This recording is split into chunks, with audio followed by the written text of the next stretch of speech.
My name is Wanda Carter, and I am the Twining International Fellow of Humanitarian Aid.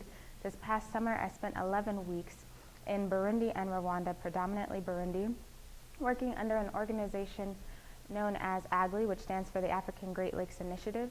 It's a Quaker institution which was established in 1999 in response to the civil war in Burundi that began in 1993 and the genocide in Rwanda in 1994. There are roughly 12 branches under this organization, one of which is known as HEROC, which stands for Healing and Rebuilding Our Communities, which is the one I had the privilege of working with, studying specifically trauma and reconciliation with individuals and communities. I had several projects. The main three were to research the feasibility of a language program, to participate in the annual HEROC work camp, to acquire certification to facilitate my own HEROC workshops, and my personal project was to lace together my interests in ethnic studies and civic engagement and to try to learn the intricacies of a nonprofit organization, which is what I would like to do in the future. So for starters, the language program is visualized from my site supervisor, Adrienne Nyongabo, as a way of combating the barriers with assimilating into the Burundi culture that refugees have, specifically refugee children, when re-entering the education system or entering the education system for the first time.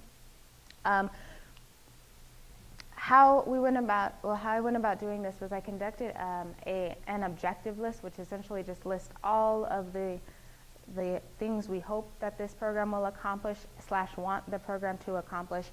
I studied several articles and essays that range from cognitive benefits of learning a new language to Tanzania's response to Burundian refugees.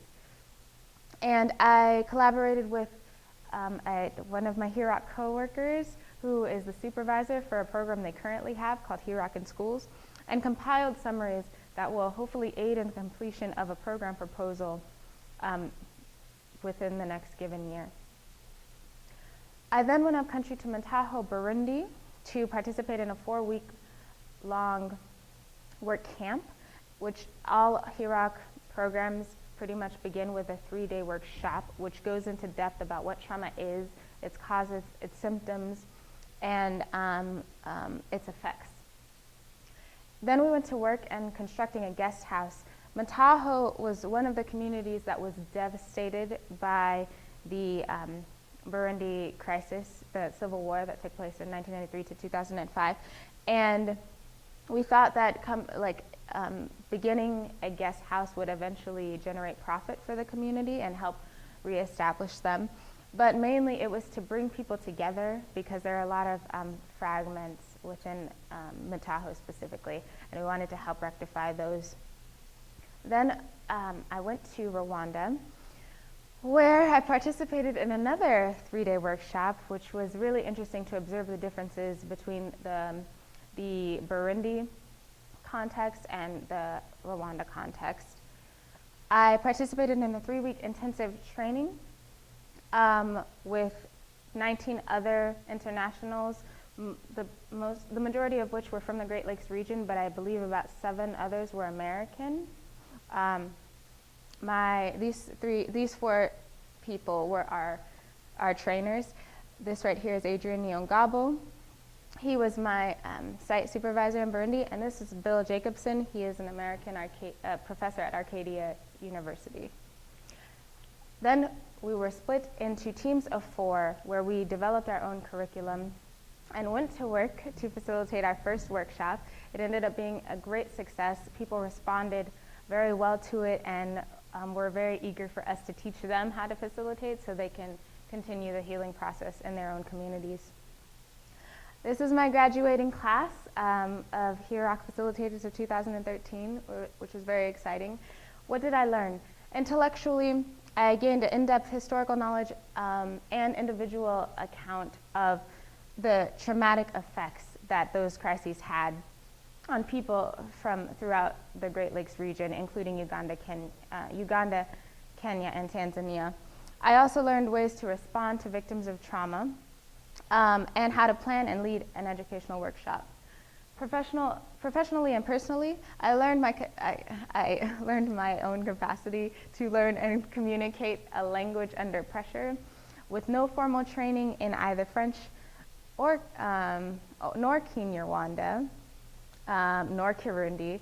I went to both the countries and managed to have pretty decent casual conversations like Nashobora Koronka Igikombe, which means may I have a cup. So it was very exciting. I also learned how to contribute to a meeting Quaker style, which for those of you who are not familiar with Quaker style, it means we don't conclude until everyone has reached a unanimous decision. So if that means we sit in a meeting for 2 or 3 hours, then we'll sit there until we've reached one.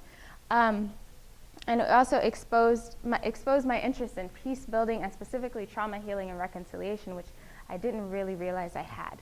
Academically and professionally, I have a basis for conceptualizing and understanding both historical and current sociological data. I gained firsthand experience with a nonprofit organization and made lasting friendships and connections. In the future, I would like to work with a nonprofit group, specifically war veterans who are also victims of trauma, and I hope to apply what I learned in Rwanda and Burundi to an American context. This experience, last but not least, did help me to grow and self-reflect and self-analyze.